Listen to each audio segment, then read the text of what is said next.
ఏపీలో 3 బడ్జెట్లలో ప్రజలకు చంద్రబాబు చేసిన మేలేంటి అని ప్రశ్నించారు వైఎస్ఆర్సీపీ అధినేత వైఎస్ జగన్. ఈ బడ్జెట్లో కూడా పచ్చి అబద్ధాలు, తప్పుడు లెక్కలు, చంద్రబాబు భజనే కనిపిస్తుందని ఎద్దేవా చేశారు. తప్పుడు లెక్కలతో తన డప్పు తాను కొట్టుకుంటున్నాడని విమర్శించారు. చంద్రబాబు పాలనలో రాష్ట్రానికి ఆదాయాలు రావడం లేదన్నారు. స్టేట్ రెవెన్యూ పురోగతిలో ఏపీ 22వ స్థానంలో ఉందన్నారు. రాష్ట్ర ఆదాయాలు చంద్రబాబుకు ఆయన అనుచరుల జేబుల్లోకి వెళ్తోందన్నారు. నిజానికి ఒక మోసానికి షర్టు ప్యాంటు వేస్తే అది చంద్రబాబు అవుతాడు. ఒక మోసానికి షర్టు ప్యాంటు వేస్తే అది చంద్రబాబు అవుతుంది. అబద్ధానికి రెక్కలు కడితే అవి చంద్రబాబు మాటలు అవుతాయి. ఈ బడ్జెట్లో కూడా అవే పచ్చి అబద్ధాలు, తప్పుడు లెక్కలు, లేని గొప్పలు, చంద్రబాబు భజన ఈ బడ్జెట్లో ఇవే కనిపిస్తాయి. రాష్ట్ర ప్రగతి గురించి, ఆర్థిక వ్యవస్థ గురించి చంద్రబాబు మాటలేమో కోటలు దాటుతూ ఉంటాయి. కానీ వాస్తవ లెక్కలు చూస్తే మాత్రం అవి గడప కూడా దాటని పరిస్థితులే కనిపిస్తాయి. చంద్రబాబు హయాంలో అంతా కూడా పబ్లిసిటీ పీక్, పర్ఫార్మెన్స్ మాత్రం వీక్. ఇది స్టాండర్డ్ చంద్రబాబు గారి పాలనలో మనకు కనిపిస్తూ ఉన్న సత్యం. 2024-25 రాష్ట్ర ఆర్థిక వృద్ధి అంటే జిఎస్డిపి వృద్ధి రేటు 11.75% చంద్రబాబు నాయుడు గారు చెప్పుకొస్తారు. దేశ జీడిపి వృద్ధి రేటు 9.8% మాత్రమేనని చంద్రబాబు నాయుడు గారు తన ఆఫీస్లో కూర్చొని అంకెలు రాసేస్తారు. ఇది 2024-25కి సంబంధించి చంద్రబాబు నాయుడు గారు ఇస్తా ఉన్న సమాచారం.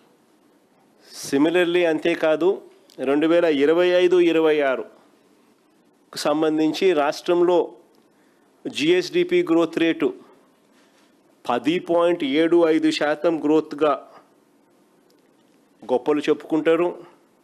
ఈ 25-26లో దేశ జీడిపి గ్రోత్ రేటు 8%, కానీ రాష్ట్రంలో 10.75% నమోదైంది అని చెప్పి చంద్రబాబు నాయుడు గారు తన డబ్బాను తానే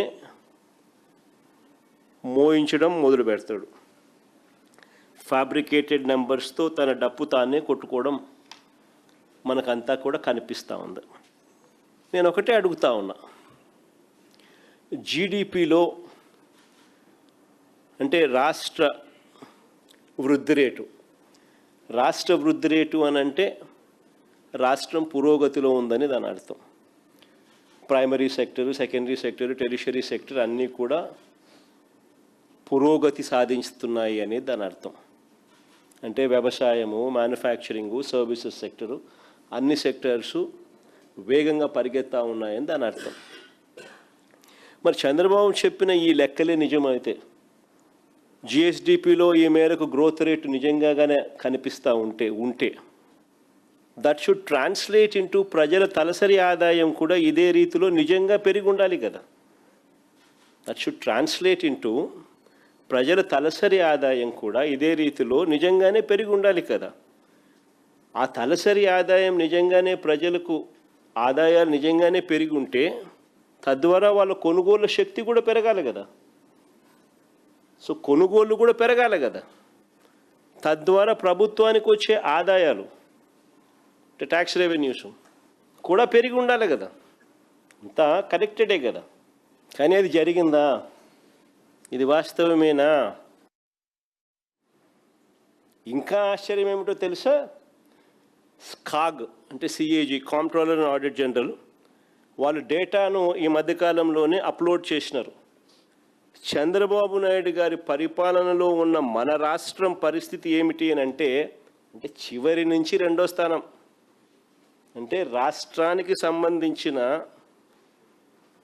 రాష్ట్ర సొంత ఆదాయాలు, స్టేట్స్ ఓన్ రెవెన్యూస్ పురోగతిలో 2 ఏళ్ల పీరియడ్ 23-24 అంటే వైఎస్ఆర్సీపీ చివరి సంవత్సరం నుంచి ఈ 2 ఏళ్ల పీరియడ్కు ఈ 9 నెలల కాలంలో అప్పటికి ఈ 9 నెలల కాలం ఇప్పటికీ ఈ 2 సంవత్సరాలకు సంబంధించిన కంపౌండెడ్ యాన్యువల్ గ్రోత్ రేట్ చూసుకుంటే కేవలం 1.97% మాత్రమే పెరుగుదలతో దేశంలోనే అట్టడుగు స్థానంలో మనం ఉన్నాం.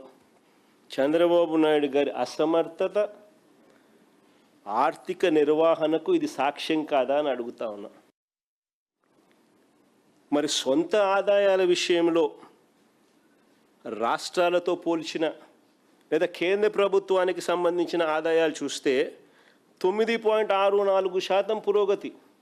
కేంద్ర ప్రభుత్వానికి సంబంధించిన ఆదాయాలు చూస్తే 9.64% పురోగతి.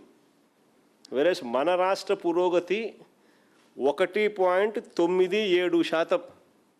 అన్ని రాష్ట్రాలతో పోలిస్తే మన రాష్ట్రం దిగువన ఉన్నాం. మిగతా రాష్ట్రాల కనీసం దరిదాపుల్లో కూడా లేవు. కానీ చంద్రబాబు నాయుడు గారు ఏమంటారు? వృద్ధి రేట్లో మాత్రం జిఎస్డిపి గ్రోత్ రేట్ వృద్ధి రేట్లో మాత్రం దూసుకుపోతున్నాము, దేశం కన్నా ఇంకా మనమే పై స్థానంలో ఉన్నాము. ఏమంటాడు? 2024-25లో 11.75%తో దూసుకుపోతున్నాము, దేశం ఎంత 9.8% అంటాడు.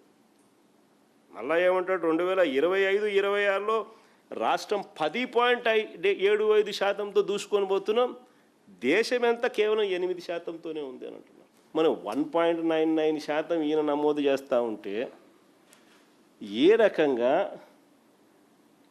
జిఎస్డిపి వృద్ధి రేటు, ఏ రకంగా ఈయన చెప్పినట్టు 11.75%, 10.75% ఏ రకంగా నమోదవుతుంది? ఎవరి చెవులో పువ్వు పెడతా ఉన్నాడు ఈ మనిషి? అసలు చంద్రబాబు నాయుడు గారి పాలనలో రాష్ట్రానికి ఆదాయాలు రావడంలా, రాష్ట్రానికి వచ్చే ఆదాయాలు తగ్గుముఖంలో ఉన్నాయి. పెరుగుదల అనేది మిగతా రాష్ట్రాలతో పోలిస్తే మనం ఎందుకు పెరగడంలా? కారణం రాష్ట్రానికి సంబంధించిన ఆదాయాలు రాష్ట్రానికి రావడంలా. రాష్ట్రానికి సంబంధించిన ఆదాయాలు పక్కదో బట్టి చంద్రబాబు నాయుడు గారి జోబిలీకింత, ఆయనకు సంబంధించిన ఎమ్మెల్యేలకింత, ఆయనకు సంబంధించిన బెనామీలకింత అందరూ పంచుకుంటా ఉన్నారు. దోచుకో పంచుకో తినుకో అన్నట్టుగా. రాష్ట్రానికి సంబంధించిన ఆదాయాలు ఇసుక తీసుకున్నా, మట్టి తీసుకున్నా, సిలికా తీసుకున్నా, లాటరైట్ తీసుకున్నా, గ్రనైట్ తీసుకున్నా, లిక్కర్ మాఫియా ద్వారా లిక్కర్ ఆదాయం తీసుకున్నా, లేదా ప్రభుత్వ భూములు ఎడాపెడా నచ్చిన వారికి నచ్చిన రేటుకు ఎడాపెడా అమ్మే పరిస్థితి తీసుకున్నా, ఇలా వనరులన్నింటినీ కూడా దోచేస్తూ ఉన్నారు. కాబట్టి రాష్ట్రానికి సంబంధించిన ఆదాయాలు రాష్ట్రానికి రావడంలా. అప్పుల్లో చంద్రబాబుది ఆల్ టైమ్ రికార్డ్ అన్నారు వైఎస్ జగన్. కానీ ప్రజలకు మాత్రం సంక్షేమ పథకాలు లేవన్నారు. ఉన్న పథకాలన్నింటినీ రద్దు చేశారని, చంద్రబాబు పాలన దోచుకో తిన్నుకో పంచుకో అన్నట్లుగా సాగుతుందన్నారు వైఎస్ జగన్.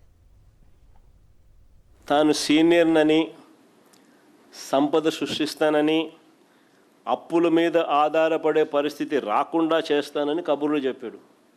ఇవాళ పరిస్థితి ఏంటి అని అంటే గతంలో ఎప్పుడూ లేని విధంగా అప్పులు చేస్తూ ఉన్నాడు. ఆల్ టైమ్ రికార్డ్స్ అన్నీ బద్దలు కొడతా ఉన్నాడు. కానీ ప్రజలకు ఎలాంటి స్కీములు లేవు. ఉన్న స్కీములన్నీ రద్దు. సూపర్ 6లు, సూపర్ 7లు మోసాలు. ఉన్నదంతా కూడా ఈ చేసిన అప్పంతా కూడా ఎక్కడికి పోతుంది అని అంటే దోచుకో పంచుకో తినుకో. తాను సీనియర్నని,